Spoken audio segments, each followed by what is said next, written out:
Did you find your current wife, was she in the church growing up? It's funny though, the time we first met was the first night on the camping trip. She was the one who got me some dinner. Yeah, it's cultural. It's a European cultural thing to but when I would walk past this local church and everyone in there. I guess my best tip would be when it comes to endurance running, once you get it, you kind of have it. So you only have to train super hard. It is possible to kind of change it a little by just throwing in some activity every day. Yeah, exactly, man. 100%. It's a terror. Honestly, and I heard this from another YouTuber, it would be like trying to do YouTube and make a serious career out of it. It would be like playing basketball and trying to go pro. No, it's good, man. Are you planning on having a family, having kids? Is that something you... But the whole neighborhood is just covered in spider webs, and it's this is spider season in Australia. Hey everyone, welcome to episode number 5, and today I have someone with me that, although the Australian audience may not know who you are, among the American Baptists will know who you are, especially with recent events. Yeah, you're all over. Yeah, you're all over it. Solomon, normally I have a bio, but why don't you just tell me who you are, or tell the audience who you are? Well, you already told them my name. You probably know my dad, Pastor Steven Anderson. But as far as me, I'm 23 years old, turned 23 last month. I am married to my wife, Chloe. I'm a plumber out in Phoenix, Arizona. And I'm just living my life. Awesome, man. Awesome. Well, Solomon, I wanted to have you on for a couple of reasons. One, I'm trying to, this podcast, although it's not a Christian podcast, I do like to have much more Christian content, and sort of fellowshipping with one of my passions is always to try to fellowship with as many Christians as I can. And when I saw you sort of speaking on YouTube, I'm like, here's a guy that can hold a great conversation. He can, hopefully so. Yeah. So I thought you are the perfect candidate to have on, and your brother. You wisely suggested that we do separate podcasts with your brother because you don't want to be talking over each other. Well, hopefully I won't talk over you. Oh, good. So tell me now, I think growing up, I think just generally, not going into any specific details, but generally growing up as sons or children of a pastor, especially if he's well known, I can only imagine, I see at my church the pastor's children, and, it must be hard for them at times with expectations and things. How did you find growing up, in an environment where your father was a pastor and you could see other kids or other kids your age in the church and things like that didn't have that sort of pressure and expectation? Did you find any issues with that growing up? Did you find that was a challenging? Well, that's kind of an interesting question because, first of all, when I was a much younger child, there weren't really a lot of other kids at church. So frankly, I wasn't really comparing myself against a lot of kids in that respect. But I'm going to be completely honest. I never felt that much pressure as a pastor's child to conform. I mean, my parents, they definitely had rules for me and I followed those rules. But I don't know. It's very rare, if ever, that I felt like some other church members were looking at me as the pastor's kid specifically. Maybe some of them were and I just missed it. But I don't know if I really have a meaningful answer to that question, unfortunately. And again, the first kids my age really started coming to church when I was 13 anyway. So that wouldn't be something I'm thinking about as much. Yeah, cool. Did you happen to find friends in the church easy, or did you find people wanted to be your friend because of the pastors? Or did they just, how did you find that dynamic? It didn't make that much of a difference in my experience, if I'm being completely honest. I would sometimes it made approaching kids easier because I could kind of use it as a reason to walk up. Kids are shy a lot of the time. I certainly was. And it's why would you just walk up and talk to a random person? People feel at least shy people, but you kind of need a reason. But if I was the pastor's kid, I could be like, oh, hey, I'm Pastor Anderson's son. I'm glad you're able to come over to the church today, and kind of use that as an in. But then from there, it was just we'd go play at the air hockey table or something. It wasn't really that unique, I think. I pretty much just gave me, I don't know, a foot in the door to talk to them, but nothing much more than that. Yeah, cool. Did you find your current wife, was she in the church growing up? Or was she in a different church? No, actually. She was a member at Stronghold Baptist Church. out in South Carolina. Well, I think the church is in Georgia. They live in South Carolina. They were hosting a church Sure. camping event.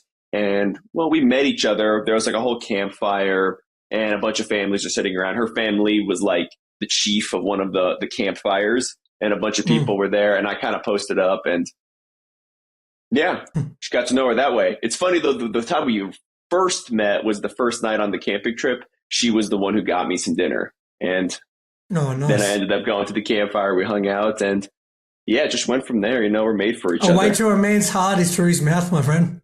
Yes. So tell me, any other sort of interesting dynamics that you found growing up in a Baptist church? Did you find any? Because I just look at that like other, children or people, even when I was growing up in the churches, and a lot of the Baptist, a lot of the children of the pastors or visiting pastors that would come, sit in front row, all dressed up nice. I'm like, you're among friends here, man. Like, don't feel too much pressure. But it's really awesome that you you didn't. Did you gravitate easily to the Baptist? Obviously, the fundamental Baptist obviously is your background. Did you find that it was an easy sort of transition to that, or did you always, when you were young, you kind of like, this is all I know and this is what I love, and I've heard other stuff, but you like this stuff? How did you find sort of Baptist environment? You grow up with stuff, so obviously you're going to be biased towards it. I mean, just so we're clear, I'm a Baptist right now.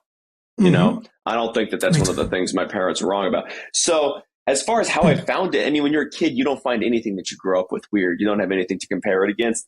The older I've got, there's been like little weird things, but I mean, I feel like anybody who's grown up like ever could think of little weird things, No.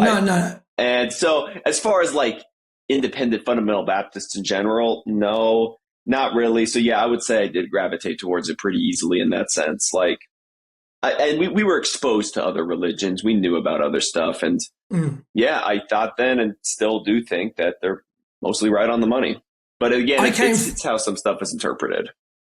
Yeah, absolutely. Because the only reason I asked you, I come from Roman Catholic / Greek Orthodox background. Yeah. And when I used to go to these churches as a kid, everyone kind of looked like me. And then when I sort of moved, when I wanted to become a Baptist, obviously, and my doctrine started to align with Baptists, I struggled to sort of, I know this is probably just, it's cultural. It's a European cultural thing to like, but when I would walk past this local church and everyone in there was just white as snow. And I come from like churches where like the Greek or Italian, Southern European. And I'm like, I can't go here. God, this is like a white man's church. Do not send me here. So I just found it like culturally so, even in Australia, like so culturally different. But eventually I had to just walk in, and I'm not a Catholic now, and I'm not a Greek Orthodox, and I have to embrace the Baptist way. So for me, I just bring that up because I remember like just so many things different, like culturally, even from like a European to like English sort of background Australian. So yeah, I've just found that really difficult to sort of assimilate, if you will. And like some of the things that you would preach about, like culturally, like in the Bible, when it's like greeting one another with a kiss, that is so not weird for me, right? That's just that's my culture, right? We greet each other with a kiss. Yeah. So yeah, sorry, were you going to say something? No, I mean, again, just to me, what I grew up with was normal to me too. I still obviously wouldn't have been as much of a shock, pretty much anything. I mean, I've been going to the same church pretty much my whole life, in fact. So yeah. Yeah. Awesome. And so do you still sort of believe in sort of the central, in terms of the Baptist, like the one save, all save, which is salvation by grace through faith? Assuming you believe the Bible's the word of God, which is kind of just the basic tenet of it, that's kind of the assumption you got to make, then yeah, of course, the Bible's clear about salvation. It's by grace through faith. No man shall pluck them out of my Father's hand. So yeah, I do believe in once saved, always saved. I'm KJV only, not just because of like the objective reasons with verses missing and stuff, but I mean, also it just sounds better. Like, even if I wasn't theologically KJV only, I would be KJV only, So, yeah, I would say that I'm definitely on the same page with a lot of those kind of things. I mean, obviously, there's little things that different Baptists themselves will disagree on. But as far as like the major stuff, yeah, I'm definitely on the Baptist page. Yeah, awesome. I mean, I always looked at like people that grew up in Christian, like in a church, like with parents that were Baptist going to church, because that's just not my background. And thinking that Right. would be, it'd be so awesome to sort of things that I would have done in my childhood or probably wouldn't have done. Yeah. But yeah, look, it is what it is. Do you find that in the Baptist church in America, do you find that those sort of doctrines are upheld the most consistent? In Australia, it's like it's wild, man. I It's mean, I've only been to so many Baptist churches, but and obviously that too would have been the ones that my parents took me to. But yeah, insofar as I've experienced it, most Baptists believe on things like the divinity of Christ, the virgin birth, KJV only. A lot of them. I mean, some like Reformed mm, Baptists don't, but in general, the majority of Baptists here, I would say, believe the majority of the same things. But again, my exposure to it has kind of been limited. I haven't, gone to churches across the nation. I haven't switched churches a mm, lot. So my perspective on it would be pretty narrow. But I know that there was this website that my dad would use to like mail out some of his DVDs. And I remember it had in the nation like 6,000 like KJV only, independent, fundamental Baptist churches who have the right plan of salvation and have some amount of like this whole long list. So there's yeah, plenty of Baptists who agree on those kind of central things here. yeah. Because like in America, I always look at America and think like you still have this Christian culture embedded. It might be getting weaker. It is. It is, yeah, but in Australia, we kind of never.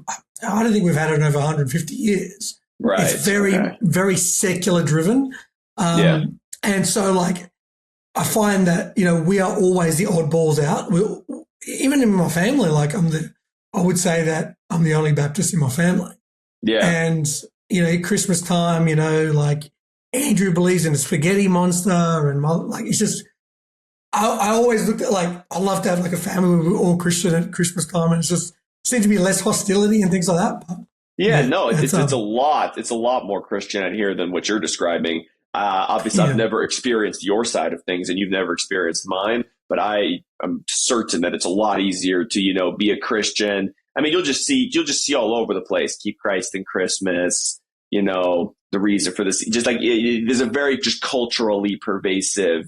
Jesus is a part of Christmas kind of thing. So what you're describing does not at all sound like America. And yeah, it is a yeah, privilege to have that over here. yeah. What would you say? I don't know. Do you watch much Christian or quote unquote Christian content? Is there anything sort of like No, doctrinally on YouTube that you find that you hate the most? I don't watch that kind of stuff on YouTube, if I'm being Yeah, honest. Like, that's not it. I would say the closest thing I watch is like content, like making fun of like Mormons and JWs, but I wouldn't really consider yeah, that Christian content. It's more just like funny. But no, as far as like doctrinal stuff, no, I'm going to be honest, that's not really a form of yeah. It content I was consume. yeah because like I watch so much content, like the whole once saved always saved. We seem to be like a small little subgroup. I just, especially in Australia, like a lot of us, like the Lordship, we've got a massive Jehovah's Witness. They come door knocking all the time. They've got a big giant, I don't know, what do you call it? Is it like a hall, Kingdom Hall? Is it they call Yeah, it? Kingdom Halls, that is what they're called. Yeah. Yeah. Yeah. Yeah. So it's a massive one just like 2 minutes away from me. So it's just, there's not a whole lot of Baptist. So what do you do for fun, my man? What do you get into? Uh, I mean, I do a lot of running, a lot of the usual 21st century man stuff. So, I like video games, watching movies, obviously. But as far as like interesting stuff, I have a motorcycle, Yamaha MT-07.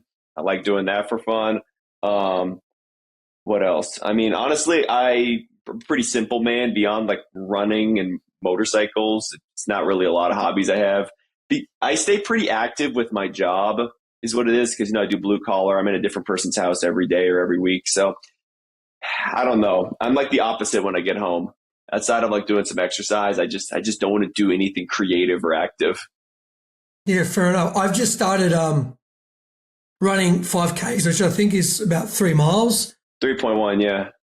Yeah, 3.1. And like I started on 1K. Like I played soccer my whole life growing up.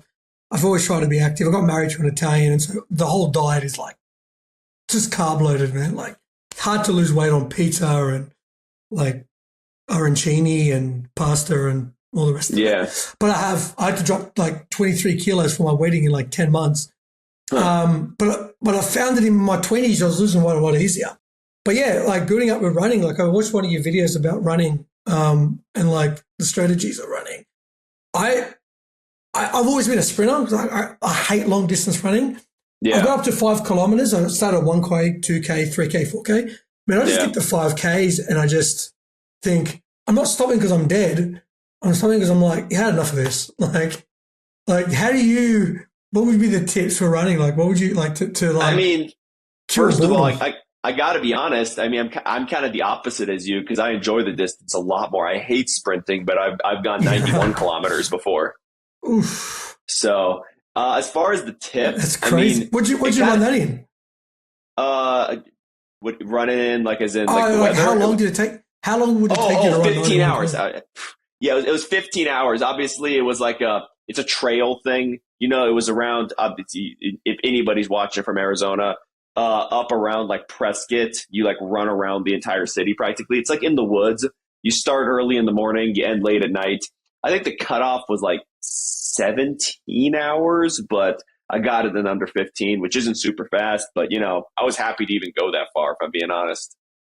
Dude, 91 kilometers or 91 miles? 91 kilometers. That was about, that was nominally 91 kilometers. I think that will be 58 miles if I remember, but I think it ended up running a little long.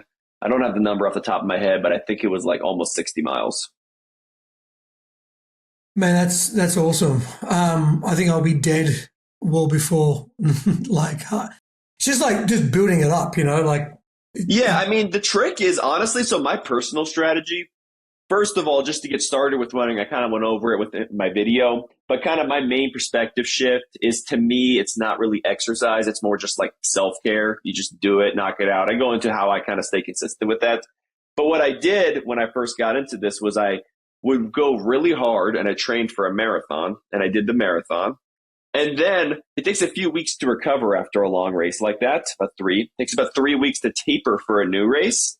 But if you just book the next race a month away, 4 weeks, you can just recover, taper, and then just do another race. So literally for like 2022 and 2023, I would just be doing like a long race pretty much every month with like barely any training in between. And I just kept doing better every race because I would just run a hard race, be healing up, and then instantly be tapering for the next one. And obviously, I'd still be running a mile most days, if not every day, running a few miles sometimes. And I do work an active job too. But it's kind of like, I guess my best tip would be when it comes to endurance running, like once you get it, you kind of have it. So you only have to train super hard to get to that level. In my personal experience, once you get there, if you run long distances like every so often, you'll be able to maintain it for a long time. So if it's any encouragement, like it's worth the push to get there. Because there was a time when I was getting up at like 4 a.m. to run 4 miles around a city block in like sub-freezing temperatures before working a 14-hour day. But I wasn't doing that for longer than a couple weeks. Because then once you're in shape, you can kind of just keep it a lot easier. So I guess that would be the encouragement, is it's not always going to be that hard. You just have to train that hard for like a few weeks or a few months or whatever. If you just go insane. I'm 23. So yeah, 23. I'm 37, Solomon. Yeah. Well, yeah. I got no advice. I'm not an old runner. There's dudes who actually train properly. I don't. And are older than me. I'm not. So but 91 kilometers I is can still only very give impressive. so much. Yeah, but 91 kilometers, man, even at 23, is still very impressive. You can only do that amount of running if you've got experience in it. Do you do much around dieting? Do you diet for it? Like you've got a big run coming up? Do you? Yeah, sometimes I'll cut. Well, the way I diet is I just eat 2,000 calories a day. Man, it doesn't matter what it is. But then I just make sure to get some protein shakes in. They don't count towards the calories, and that's it. Usually I just eat complete garbage food. I don't know why I'm not fat. Well, if you can run at 23, bro, your metabolism it's much better. I guess my tip would be just be active. I remember I used to actually be much chubbier, and I literally just ran a mile a day and I lost a bunch of weight without changing anything else. Mathematically, that doesn't make sense, but I think a little activity goes a long way. Obviously, again, I'm 23 and my metabolism helps out a ton, but my metabolism didn't used to be like this. So although it is easier for me being younger, it is possible to kind of change it a little by just throwing in some activity every day. Cool. Again, as far as tips I could possibly give. Yeah, no, look, for me, it's just like I don't mind the pushing to get to 5Ks because I had to push pretty hard. How fast did you run that? I believe 27 minutes. See, that's really fast for your first 5K. Like when my wife ran her first 5K, she ran it in like 45 minutes. 45, yeah. No, because see, the trick, if you're trying to go for distance, not speed, is to go slow enough that you can actually do it for distance. Because obviously, if I was to sprint full force, I would just run out of gas immediately. But if you slow down, you can go further. And basically being better at running, you can go for a long time at a faster pace.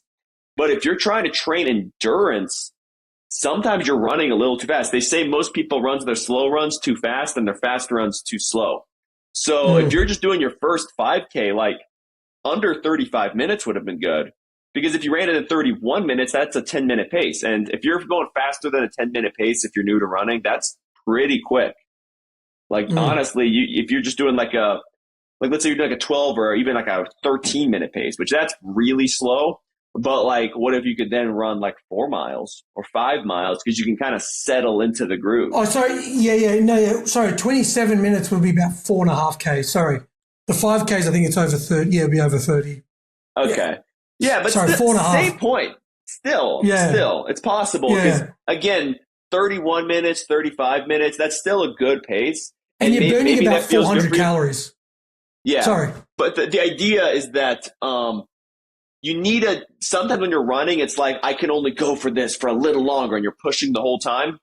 To get into endurance running, you have to find a way. You have to get in good enough shape and then go slow enough to where you can just settle in and be like, I can do this forever until something stops me. And something will eventually stop you. Your foot will start hurting really bad. You'll get a serious cramp. You'll start getting dehydrated. But like, there's a difference between I can run forever until something stops me and like, I can only go for a little longer. So you have to be able to settle in and kind of live there for a while. Not just like visit. You got to live. Dude, I don't know if you find this or it's just because I'm fat and slow and 37, but I remember it seems like the first kilometer is the most difficult. Oh, yeah, no, that's everybody. That's everybody. Once that second wind comes in, it's like, that last sort of 3 kilometers. For me, the run just sucks until like 3 miles in. Like, it takes, but what it is 30 minutes is that for me is a special window because if you go longer than 30 minutes, you hit aerobic. And that's like your real second wind.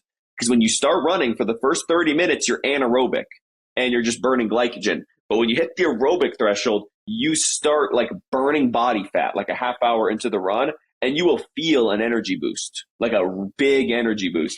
So but no, getting started on the run is the hard part. That's why I'm such a big proponent of running like a kilometer or a mile every single day. Because even though it's a super short distance, it forces you to do one of the hardest parts of the run, which is the beginning of the run over and over and over again. And it kind of gets you in that habit of getting started. Yeah, if I've got some cool podcast to listen to, it just seems like it's much easier to get through. But yeah, man, like you said, after the sort of last 3Ks, I'm thinking I've got so much, like I can keep going. I can push 7, 8, 10Ks, but I'm like, man, I just feel like running. I'm just like, why am I running for? Because I've always played soccer my whole life. And it's just the mental, the body's like, no, 100%. It's just so long. It's boring. It's like, why are you doing it? Honestly, I don't know if you've had any positive effects from it. Once you get kind of like a really, for me, once I start getting those, like where I noticeably have a positive effect, then it's really clear to me why I'm doing it. And so I used to have that a lot, but then the longer, I don't know. To me, it is still boring, very much so. But that's why I try to focus on, instead of doing lots of like some long runs, I try to do like lots of short runs at the very least. Like even if I don't have the mental energy for a 5K, it's better to go 1 mile than to just do nothing. Yeah, absolutely. And And like, I get up in the morning, I do my routine, I do the Bible reading, go for a jog, go for a run. And like, honestly, because you actually got a physical job. I'm a digital marketer. Yeah. Right. So I sit down for a living. So I've noticed massive improvements in like, it's boring, but I'm finding like how you feel afterwards is like $1,000,000. And oh yeah, you never regret a run. nah, like it's fantastic. All the bad toxins are like sweating out of your body. Exactly. I always feel like cleaner, like it's like flushed me out if I'm like feeling weird or in a funky mood. But correct. The brain fog. It kills the brain fog. I don't even run for future gains. I'll run to just feel better in like 30 minutes. Like if I'm feeling like really sick or down, I'll be like, I'm going to go for a run, and then I feel better.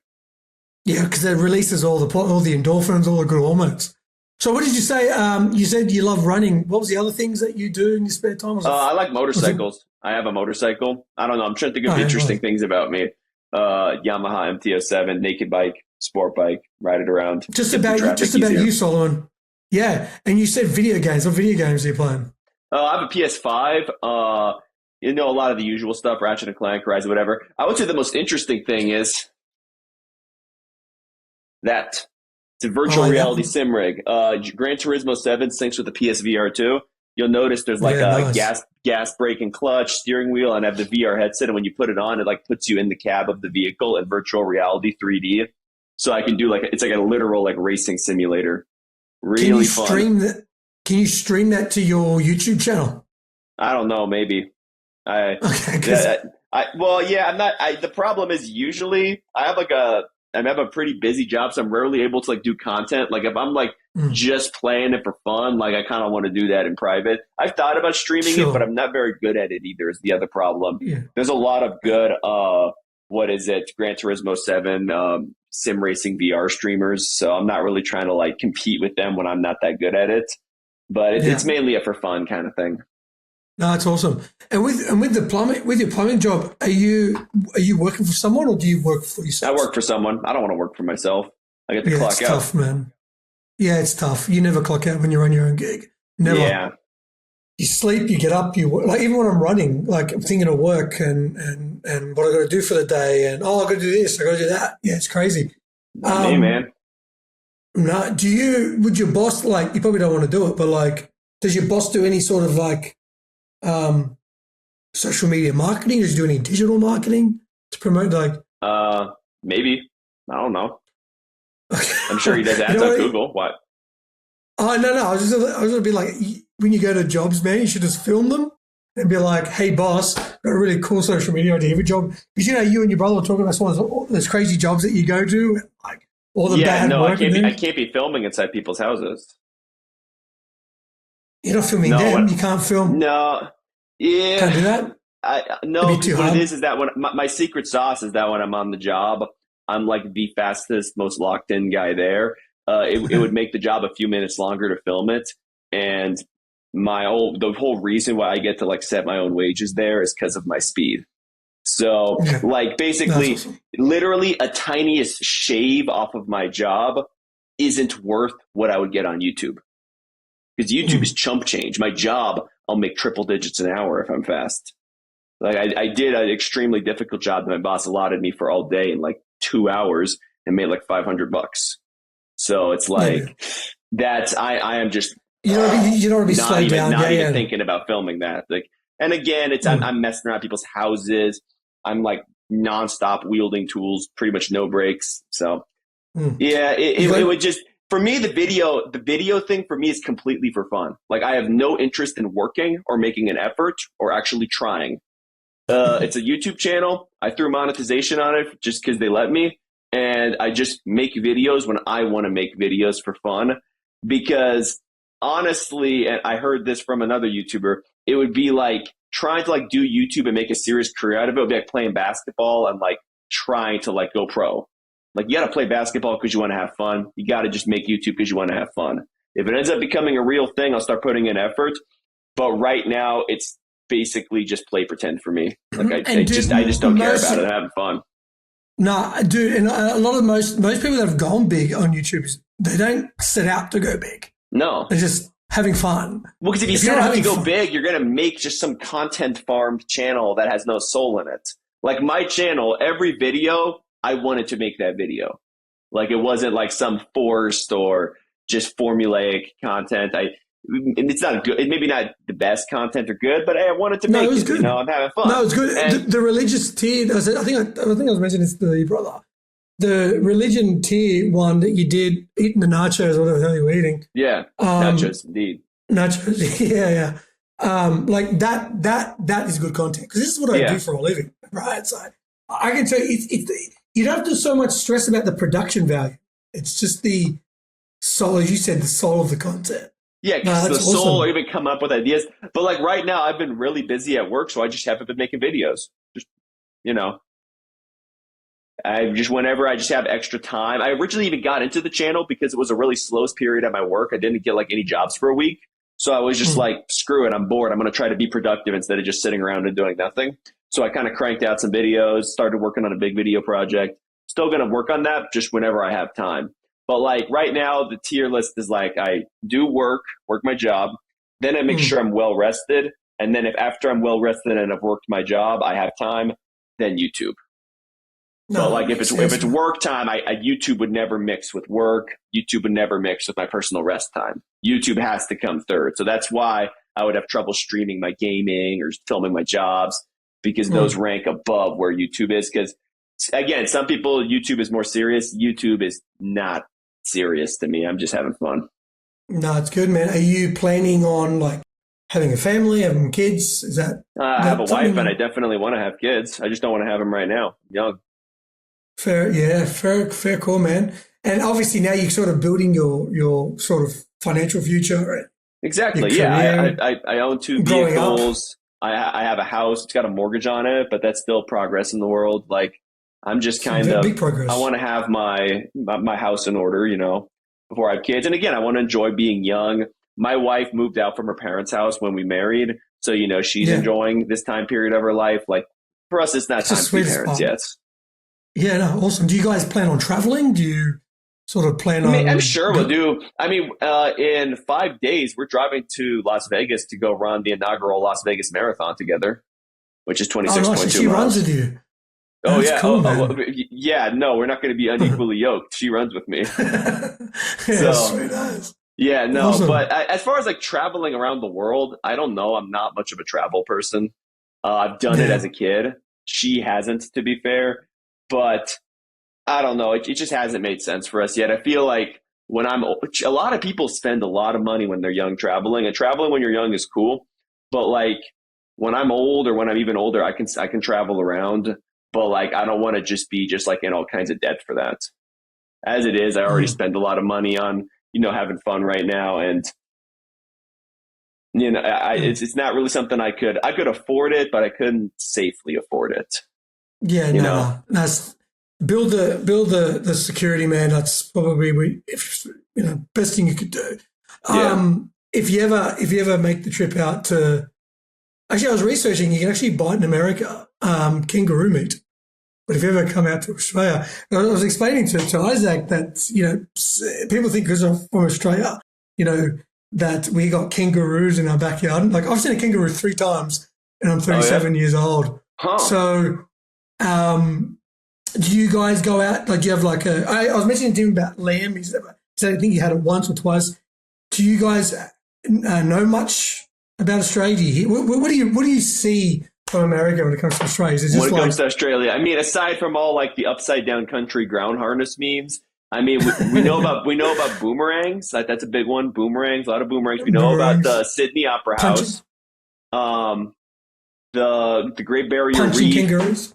Well, punching kangaroos, but really just like everything in Australia wants to kill you, as far as we're concerned. Like we have all these memes about like spider season. Is that a thing? Where That's a everything's huge like covered thing. in spider webs? No, but we I saw, just no. Did Okay, you see see, I've that? seen these memes. Maybe that's the bit because I don't know because I've never been to Australia. But we're like the whole like neighborhood is just covered in spider webs, and it's like this is spider season in Australia. Man, spider season in Australia is pretty much like 9 months of the year. Like we have to do some serious pest control, man. Like, I mean, where I live, we're full of brown snakes, which are like the most dangerous in the world. but yeah, no, like our food is like, I was just assuming that you guys eat lamb like we do. And Isaac is like, no, we like, I've eaten it like a couple times in my life. There's these Brazilian steakhouses out here. Maybe they have them out there too, where they bring you like they just come through and you get unlimited meat. Okay, yeah. So I've had lamb when one of those guys walks up with some lamb. What did you think of it?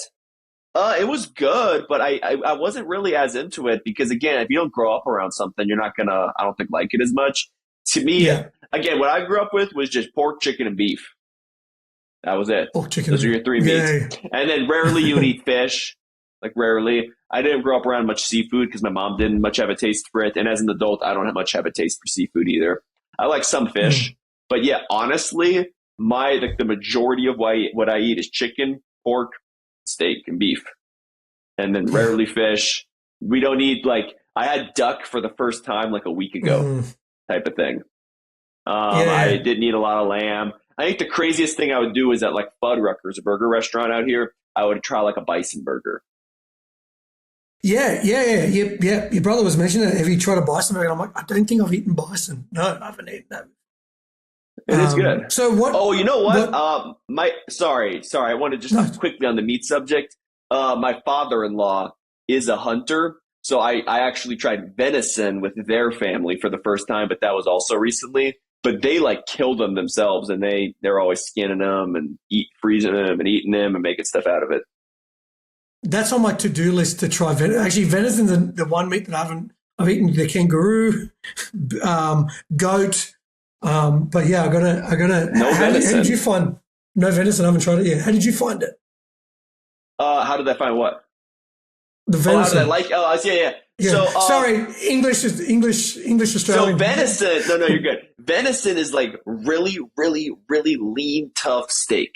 It's a little like beef, but it's more hardcore. Now, there's one part of the venison apparently that's the good part where you can eat it as a steak. So I got to actually try that. And then if I'm not mistaken, I believe that they grind up the majority of it and mix it with ground beef. So it gives it a more darker, stronger flavor. Yeah. I don't know. But the steak itself, the steak itself is it has very little fat from what I saw. And it's very difficult to chew for most of it. Again, we got the most tender cut of it. So I got to experience the full venison. But yeah, again, there's a reason that we bred cows the way we did. Beef is better. But it was interesting, and I'm imagining it's very interesting to hunt it, skin it, prepare it yourself. That's a pretty cool experience overall. Look, I promise you, man, if this podcast goes big, I'll fly you and your wife out to Australia, and I'll introduce you to emu, crocodile. I'd love to go. Have you ever? Yeah, I've never actually eaten emu or crocodile. Have you? Did you? You have? No, never. That's what I'm saying. I've never eaten anything like that. Did you ever see on TV Steve Irwin? He's the one that went to America from Australia. I'm familiar with who he is. I've heard him talk a few times. I never really watched the show. But yeah, I know him. He's the blonde guy with the cargo shorts and the shirt. Yeah. I'm familiar with him as a pop culture icon. Because he spent more time in America than actually in Australia because he got big, and then his wife is from America. Anyway, he's dead now. But he died. He got hit by a stingray. I mean, this guy used to wrestle with the dangerous creatures, and then a stingray stuck that whatever that thing is. Yeah, the stinger. Yeah. That's and I think it went right through his heart. No, but he got asked in America, do you have any in Australia? Do you have any alligators? And he's like, no, the crocodiles ate them all. So we've got the biggest, baddest, meanest animals, man. That's for sure. But the panda bear the bear looked a bit rough too. It would pack a bit of a fight. But yeah, if you can ever come out to Australia and this podcast goes big, I'll fly you out here to have some outback taco. Yeah, no.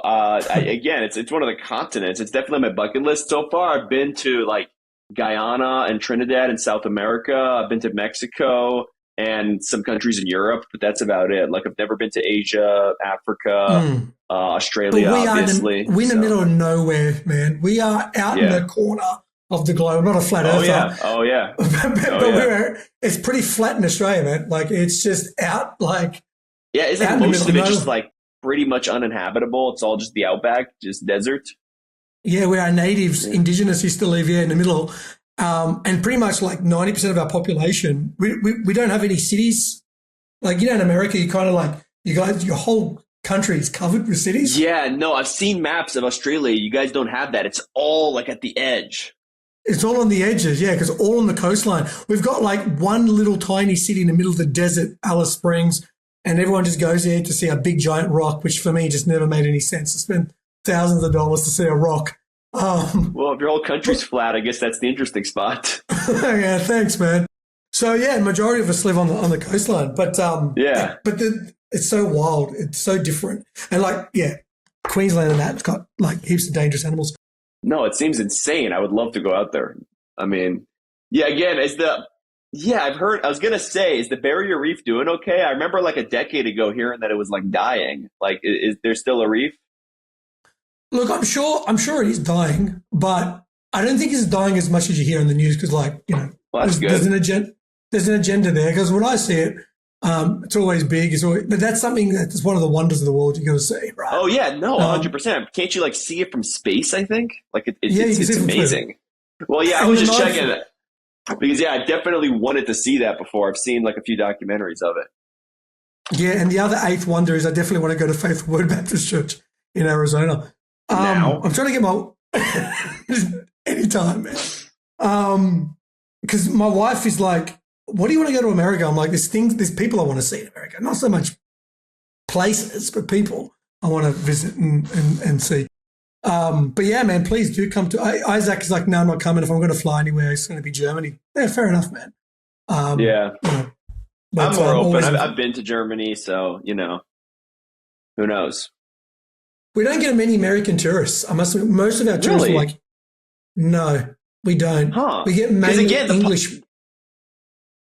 so I was gonna say the pop culture perception of Australia is that it's like this really like cool, adventurous place, and we like because I know that most of it's a desert, but like most people when they think of Australia, they think of like we mentioned the kangaroos and the reef and stuff, but I've always thought that it's like a popular tourist destination. I'm actually surprised to hear that that's not the case, It is a popular, yeah. Well, it and is not for popular. I Americans. think I mean, because not for huh. Americans. Yeah, I think post COVID, I think it really hit hard because Sydney Oh survived.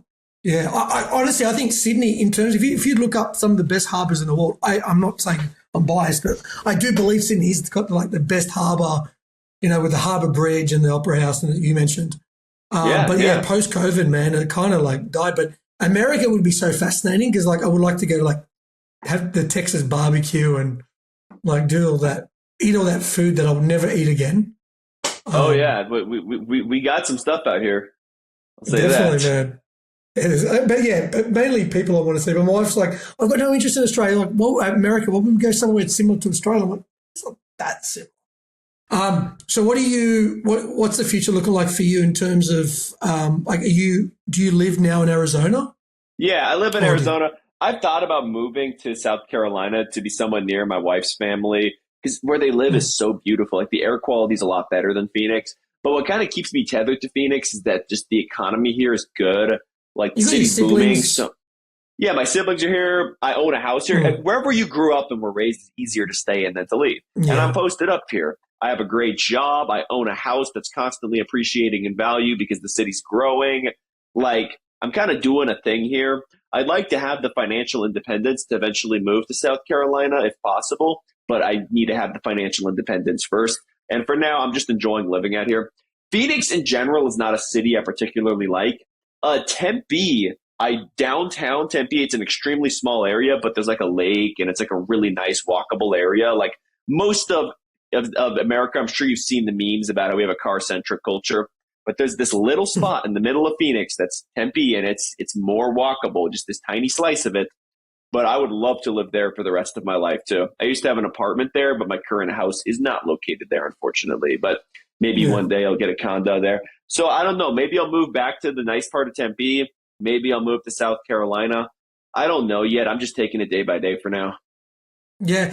And South Carolina, that's on the East East Coast down side, near East Florida, Coast. isn't it?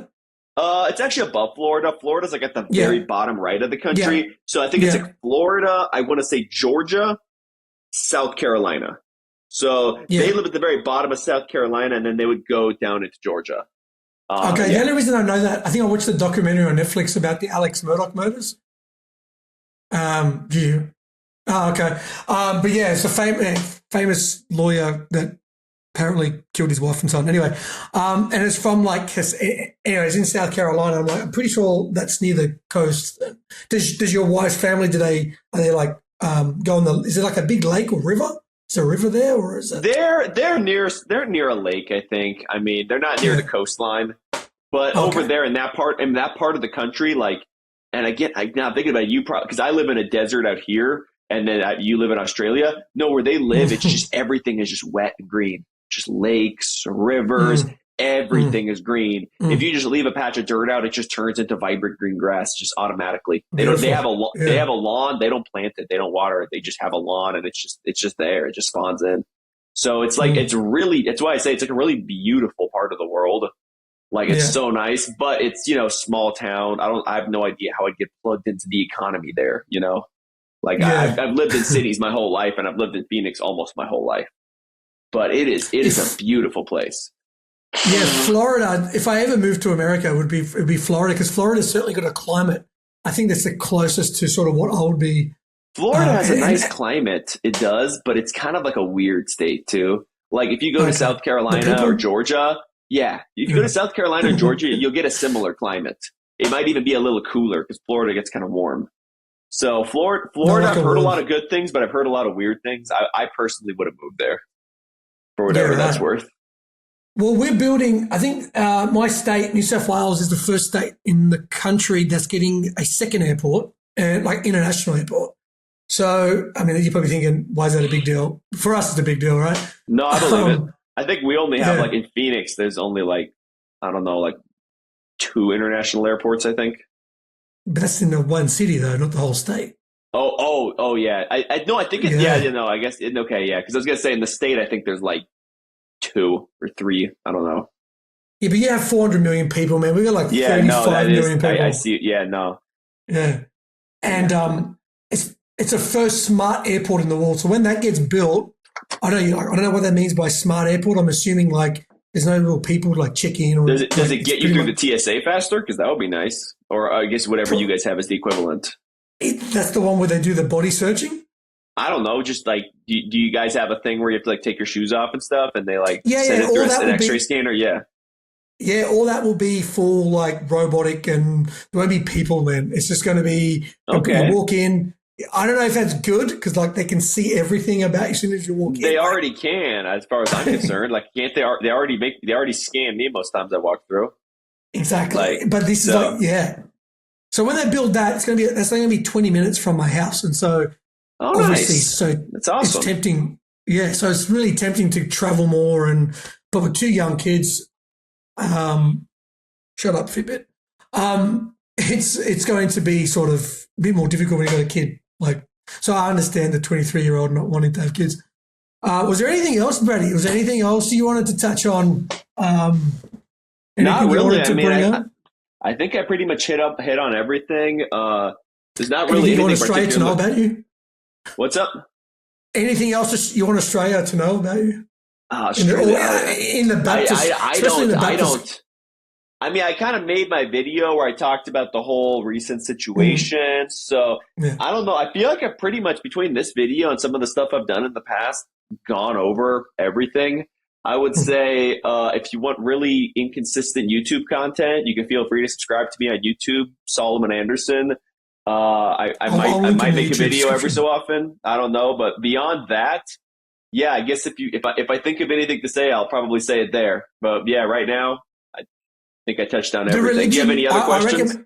No, man. The religion tier one video. No, we can wrap it up soon. But the religion tier that you did was really good. I really enjoyed it. And I'm like, you didn't mention Satanists. And that's not really a real religion. That's just people who like have smoke with Christianity and they just kind of like go over Satanists instead. I feel like that whatever you think about Satanists, I don't think that they're even like real. I think it's mostly a bit. I mean, we could also talk about Wiccans at that point and Church of Science and all kinds of other like some of the stuff like Native American religions or maybe Aboriginal religions, like we don't even like know about that stuff. Like, I don't know about that. So it was kind of like we had to kind of go off of like the stuff that we knew about, just like the basics. But yeah, obviously there's so many religions that we didn't touch on. I mean, there's the Mexican local religion where they like worship the concept of death itself, and like both good and evil people can pray to it and stuff. Like there's all kinds of weird, unique religions, but yeah. That was really good. Do you have another tiered list in the works, or is anything? We may or may not be making the race tier list. That might just be a running bit. That might be a real video. The YouTube community guidelines will tell. Yeah, I don't know. Be careful on that one, dude. That might be a Rumble special. But whoever launch a Kick channel, I'll do that. Yeah, Kick. Dude, I only heard about like. Yeah, Kick I've heard lets you do whatever you want. That's what I've heard. I've actually thought about going to Kick to stream, because then I could actually just cut loose. And from what I understand, they just like hardly moderate anyone. Yeah, there you go. It's kind of like the Outback for like streamers, yeah? Yeah, that's what I think. And usually they use it to do dumb things like assault people in public. But I could probably use it to stream like based content. I don't know. I'd have to look into that. Again, whenever I have the energy to actually put effort in, which right now I'm a little consumed. Make sure you really save your videos, because YouTube's, I can only imagine they're only going to get stricter in terms. Like there's many things I wanted to ask you that I know that will just. How about you just pick one, and I'll try to ask it kind of vaguely, and I'll see if I can answer it vaguely. No, let's leave it for another time. We'll leave it for another time. It's your call, man. Oh, good, buddy. Well, mate, I don't want to keep you up. I don't want to keep you up long. I know you got work in the morning. No problem. I really do appreciate this. I'm Absolutely. a nobody. I asked it, and Solomon just said, sure. I think there's only going to be I'm a nobody too, man. I'm not special. All this situation has happened, but at the end of the day, I'm just like a dude. My whole deal making my videos originally was just to kind of reestablish myself as just kind of a separate thing, Yeah. That's really it. So I'm nothing special too, but I'm glad we're able to talk about this stuff. It's pretty fun. Yeah, man. I think there's only going to be like 3 or 4 Baptist pastors in Australia that probably know who you are, because we don't have like a strong independent fundamental sort of. We've got more of the Southern Baptist. Southern Baptist community is kind of what's really embedded in the Australian Baptist movement. Like my church is still part of the Southern Baptist, but I'm at heart I'm an independent Baptist. But it's very difficult to find a normal independent. And I love my church, but I love the church, but like the KJVs, like they don't really use it, and I just struggle to. Absolutely. The modern versions, and they're just getting worse. No, I know what you mean. I went to a Reformed Baptist church recently, and I had a good experience. But yeah, they were going out of the ESV, and it's just like, come on. Like I really wish they would have done the KJV. You should do the tier list. Obviously, you got the authorized at the top. Maybe I haven't read them all. I couldn't do a tier list on them because I haven't read them all. Like that would just be me yapping at that point. But man, I'm pretty sure the message is the worst. That's all I know. Like that one's like the one that paraphrase it. Can you really even call that a version? It's just someone's notes. It's more like the movie. It's like the movie novelization where the movie was based on the book. Yeah, exactly, man. 100%. It's a terror. I remember hearing it in one of those. I went to a very sort of liberal church in my early days, and like the female, like the girl got up and started like reading out of the message. Like, what is this? Like, is this your notes, or is this like where'd you get this rubbish? They really updated it for a modern audience, yeah. But it's horrible, man. But the NIV, struggle. But let's do that next time. Thanks so much for joining, Solomon. I really appreciate it. Absolutely. Glad you could have me on. You have a good one. Bye.